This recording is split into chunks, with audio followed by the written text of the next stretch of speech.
Starting off this countdown, we have the Neanderthals. Turns out that humans used to get it on with Neanderthals. Back in the 90s, as researchers were studying the Neanderthal genome, they discovered something pretty odd. Specific genes of the Neanderthal look similar to human genes. They figured out that this is because humans and the Neanderthals were getting freaky together back then. In particular, men were getting it on with female Neanderthals. However, they believed that it was pretty rare for this to happen and it only happened sporadically. The mystery that remains is why. Was it to satisfy their impulses, or at one point were they capable of loving each other? In our 9th spot, we have New Grange. This is a prehistoric site built around 3100 BC. In fact, it is said to be the oldest and most famous prehistoric site in all of Ireland. Basically, it's this really weird round structure made out of wood, clay, and stone. The roof is covered in grass, and inside the structure is a long passage that leads to a cross-shaped chamber. A lot of detail went into this place. It's completely waterproof, and still to this day, and the entrance of the tomb was positioned in a way so that during the winter solstice, the sun would beat in through the opening and down the passage to light it up. Clever, right? Well, we still don't know who this was built for and why. Whoever it was, they had to have been pretty significant. Moving on to number 8, we have eating zebras. I mean, hey, I get it. Back then, you gotta eat whatever you got your hands on, including zebras. This was one of the more common animals that the early humans would hunt and kill. Now, how do we know for a fact that they ate zebras? Good question, my friend. Well, researchers found stone tool marks on zebra bones. The marks looked like they were made when the animal was being butchered up. So 2.6 million years ago, the early humans lived on a diet of zebras. In our 7th spot, we have Göbekli Tepe. Constructed over 11,000 years ago, this landmark located in southeastern Turkey was originally just thought to be the remains of an old cemetery. However, upon excavating the land, they discovered more than 200 pillars in about 20 circles. The pillars are around 20 feet tall and weigh up to 10 tons. Some of the pillars have animal shapes carved into them. And the site isn't even fully excavated yet. It's theorized that that could take another 50 years. That's how big it is. Now here's the main mystery. This monument was built during a time when metal tools and pottery had not been developed yet. So how was this built, why was it built, and what was it for? In our 6th spot, we have the domesticated dogs. The story of how we got dogs as pets is actually quite a weird one. Turns out we domesticated them by complete accident, or so that's what scientists claim. Basically, during the last ice age, ancient humans would give their meat scraps to dogs. This created a bond between the dogs and humans, as well as a sense of trust. They weren't all like, oh look how cute, I just want one by my side 24/7. No, they were like, here my dude, just eat my scraps. Oh, we're friends now? Cool. Now you may be like, why the hell would they share their food? They would have competed against each other. Well, humans can't only eat meat, so if they had some left over, they would share it. Eventually, dogs realized that being by humans meant food, and that's how it all began. I'm just glad that it did because I'm a huge dog lover. Smash that like button if you are too. We are now at our 5th and halfway mark with Sacsayhuaman. It's the best I can say it. Located in Peru, the Sacsayhuaman is a series of strange stone walls made from 200-ton blocks of rock and limestone. Scientists originally believed that this structure was some sort of fortress, but now it's thought that it was used more symbolically. In fact, if you look at it from above, the walls seem to form the shape of a cougar head. Not only that, but close to the structure they actually found a bunch of underground catacombs and passageways. Is this somehow linked to this structure, or is it just a coincidence? Now, it was initially thought to be a fortress, but later on scientists were like, nah, no way. So the mystery is, why did they build this and for what purpose? Another mystery is how it was built. The stones fit together perfectly. In fact, not even a sheet of paper can fit in between the gaps. How did they do this, and how did they also transport those stones? Moving on to number 4, we have the pyramids. So let's take a trip back to ancient Egypt for a second. Back then, the pharaohs ordered pyramids to be built as tombs for them when they passed away. It took thousands of men and years to build these pyramids. Apparently, it took 100,000 men and 20 years to build the Great Pyramid of Giza. Pretty insane, right? So we know that the Egyptians were one of the first civilizations to believe in the afterlife, so I guess they went all out to ensure that they got there. It's still pretty incredible to think about all the time and effort that went into building the pyramid, and then they only used it for the dead. On top of that, how did they decide what shape to make them, and why were they so big and intricate? Surely we have theories, but there's no way to 100% know the reasoning behind it. In our third spot, we have the Karnak stones. Over in Karnak, France, there are thousands of standing stones that were placed there during the Neolithic period, about 12,000 years ago. There are 4 groups of these stones. They are then arranged in rows that spread over 4 kilometers. The taller stones are to the west, and they get shorter as you follow them east. The big mystery is, what the heck are these for? Why did the people back then create this structure? To this day, archaeologists don't know the significance behind these stones. Some say that they were burial site markers, kind of like a modern day headstone. Or maybe it was a place for religious gathering. Or they were astronomical markers. We still don't know for sure though. Coming in at number 2, we have Teotihuacan. This was one of the world's largest cities back in 600 AD. It was believed to have held around 200,000 citizens. Here's the thing though. To this day, no one knows who built the city or what happened to its citizens. But after their disappearance, the Aztecs lived among the ruins of the city. They were oblivious to the city's original architects, but they did worship them. Like I said, this city is very mysterious. There were no royal tombs or artworks pointing at who their leaders were. So, that's weird. And in our number 1 spot today, we have the Roman dodecahedrons. This is a very mysterious ancient artifact that we don't know why it was built or what it was used for. There are actually 100 of these weird objects that were found. They are typically made of either stone or bronze. They have 12 sides with a small circle on each and pegs sticking out from the connecting corners. Some say maybe it was a candle holder, but that seems pretty intricate and elaborate just to hold a candle. Whereas others think it served as a religious or astrological item. But much like a bunch of the other stuff on this list, we don't know for sure, so it remains a big mystery. Coming at number 10, we have hunting patterns. Early humans had a lot of different techniques that they could use to make sure that they were the ones on top of every creature. If it wasn't for them, we wouldn't have been able to get to the point where we don't have to hunt anymore, and we're talking about cloning meat. Some of those factors were that humans can hunt in groups, that they can make weapons, and that they can throw spears over hands. All of these things were advantages over early hominids, but the most terrifying of all of them was the fact that early humans could run animals to death. A skill that humans have over other creatures is the ability to run long distances for extended periods of time. Other animals are much better sprinters, but something that separates us is the ability to run marathon lengths or longer. So a way humans would hunt would be to chase down its prey and have it sprint away, while humans were just jogging. When the animal thinks it's safe, it might relax for a moment, but then it would see humans approaching again, so it would sprint away again. The prey would once again settle down and then see humans running from far away. Early humans would literally run its prey to exhaustion because most animals don't sweat, so they overheat, collapse, and then become food. This process would sometimes take days. And guys, make sure you hit that like button because it really helps us out.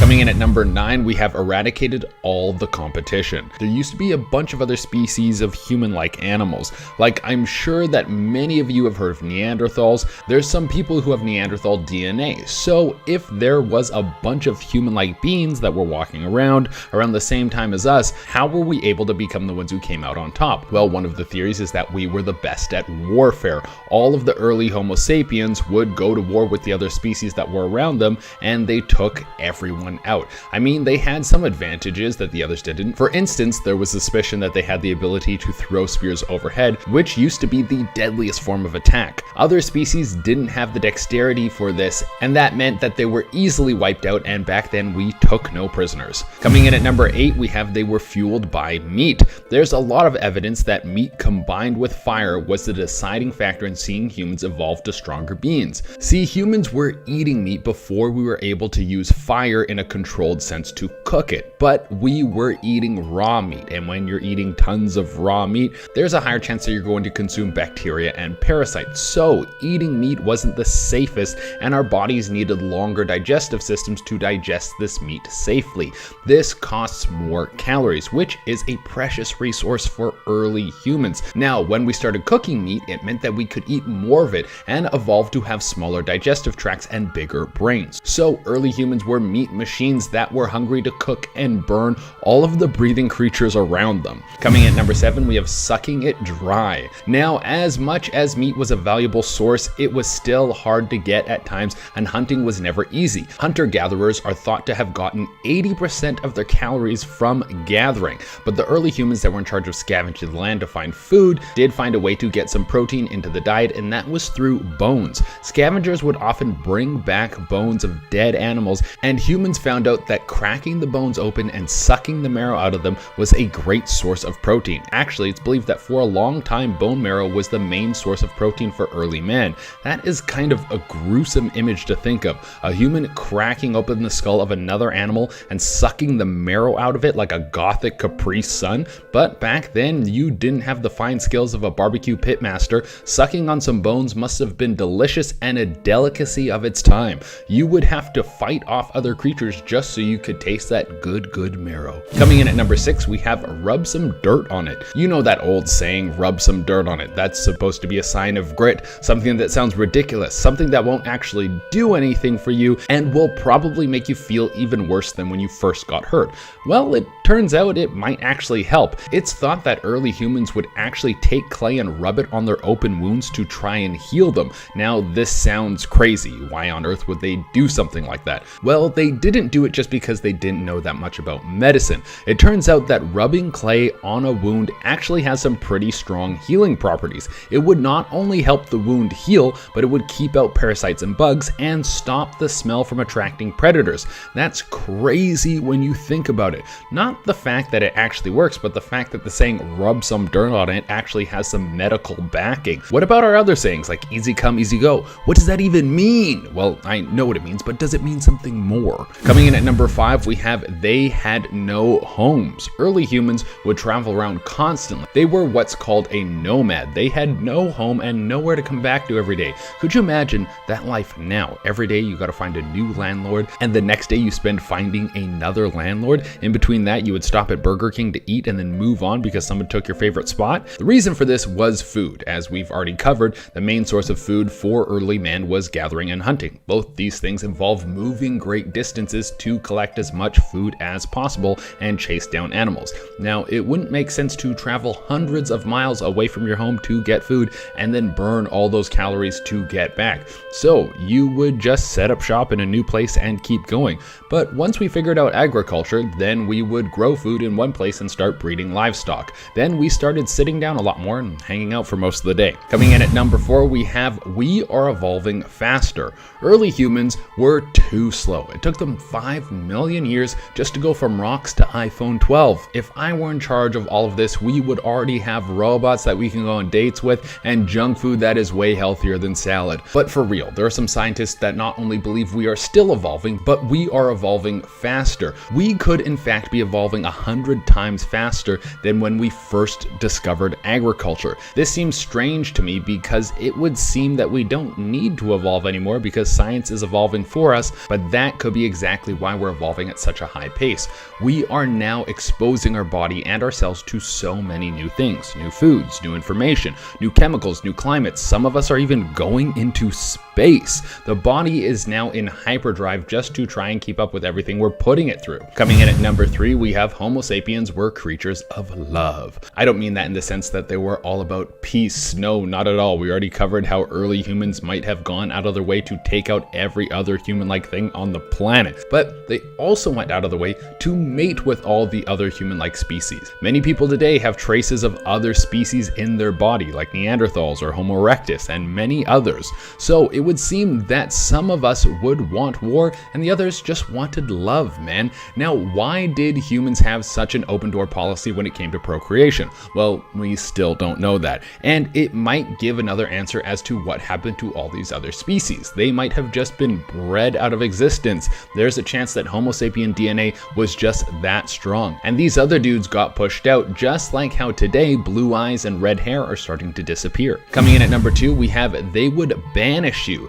There is a ton of evidence that shows early humans were very social animals. Way before we even knew how to build fires to hang around, we were gathering in groups. I wonder what we used to hang around before fires and water coolers. Maybe it was like a pile of bones or really cool rock. But because humans have always been such social animals, being sent out on our own would have been one of the worst punishments that you could ever receive. This would put you at risk for several reasons. For one, it would strain your mental health. I know that seems like a silly thing to say for early man, but they would be able to feel the stress of being alone for a long time. This would put them at the risk of dying from other animals. You would have no one to look over your shoulder, and predators always look for the weak one that's separated from the pack. But this would also make it hard for you to get food. You would have to scavenge all by yourself, and it would be extremely hard to hunt. And coming in at the number 1 spot, we have the age of metals.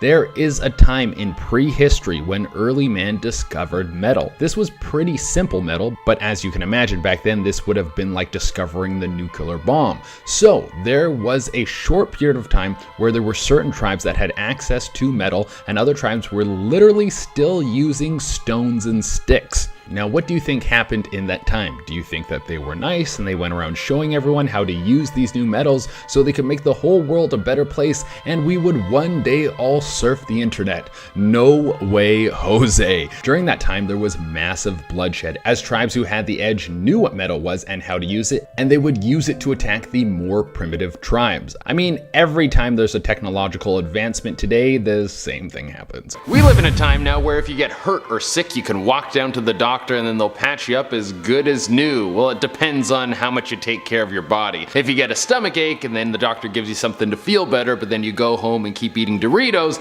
your body isn't really going to heal, but you'll still be better off than early humans were. Back then, if you sprained your ankle, they would leave you on a rock to get eaten by a saber-toothed tiger. There would have been no comeback story. It was one and done. In fact, the life expectancy for early humans was somewhere in their late 30s. That means you had to get your life together fast. I might have already been an elder in my tribe or almost dead by the time I reached this stage in my life. I would probably be walking with a limp and too weak to fight. It wouldn't be long before I'd be sentenced to death by being left behind like the third dude on the sidewalk. And there would be good reason for this. If it wasn't an injury that would get you, it would be some sort of insect or infection. There was a little chance that you would be able to avoid the many things in the prehistoric world that would be trying to kill you at all times. In our number 9 spot today, we have the Venus of Willendorf. If you've never heard of it before, the Venus of Willendorf is a small figurine that is said to have been made around 30,000 years ago, and it was one of the first cultural items that was found from the Paleolithic era. This specific figurine is similar to others that have been found from the same era as well, but this specific one was found during an excavation in 1908. These figurines are depictions of a nude female body, but there are most definitely some exaggerations. Some researchers believe that these figurines may have been a representation of a mother goddess and would be used as a symbolic fertility totem, but some people believe that these figurines were more of a form of erotic art. There is, however, one more theory about these figurines. It is believed by some that they were created by female artists who were looking down on their bodies. This theory says that this would be the reason there wouldn't be a face included on the figurine, as there were no mirrors for them to clearly see their own reflection. Coming in at number 8, we have crossover episode. Early humans were very territorial creatures, but they weren't dumb. Well, they weren't dumb compared to the creatures that were around back then. If we were to introduce them to today's society, they wouldn't be giving a lecture on the simple ways of hunting and gathering. What I mean by they weren't dumb is that they understood that they were much weaker than a lot of the other creatures that were around them,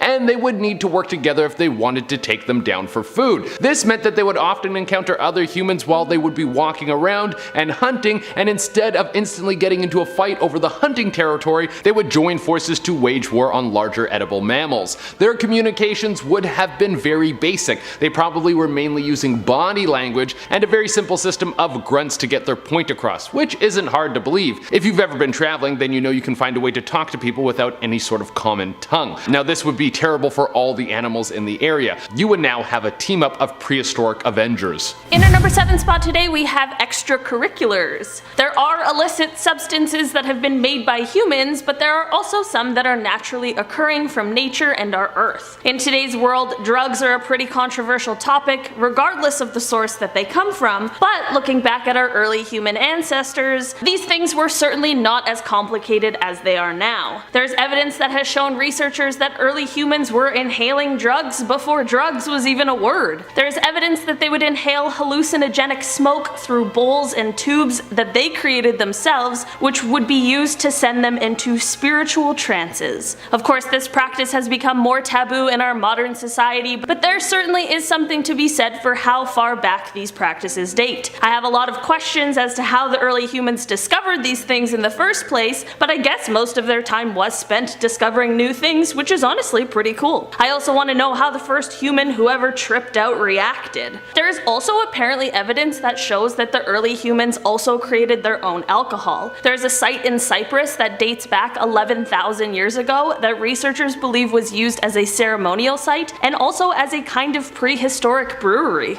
Coming in at number 6, we have more hunting patterns. We talked about in part 1 of this list how some early humans would hunt. They would use their marathon running ability to literally run animals to exhaustion, having a beast sprint until it couldn't run any further and then drop down dead. But that wasn't the only way they were able to bring death to all the animals and creatures around them. A very popular form of hunting was just being the sneakiest dude in town, hiding in the bushes for hours until some unsuspecting animal got too close. You would then jump out and drive your spear through its head and bring it to the ground. This hunting technique could have been performed by small groups of hunters, but if you wanted to bring down something bigger, well then it was going to take a tactic that might have been a little more brutal. It was thought that early humans would chase things down like woolly mammoths and push them to the edge of a cliff. A group of them would then pressure the animal until it got scared and tumbled to its death. You could then go to where the creature fell down and it would be bon appetit. We have the waiting game. I know we've talked about hunting a few times, but this is just another one of those sneaky guy hunting methods that used to be used thousands and thousands of years ago. Now, hunting larger animals and prey has become significantly easier as we have high-powered machines that allow us to take out animals that are much, much larger than us. But of course, this wasn't always the case. You know the phrase, work smarter, not harder?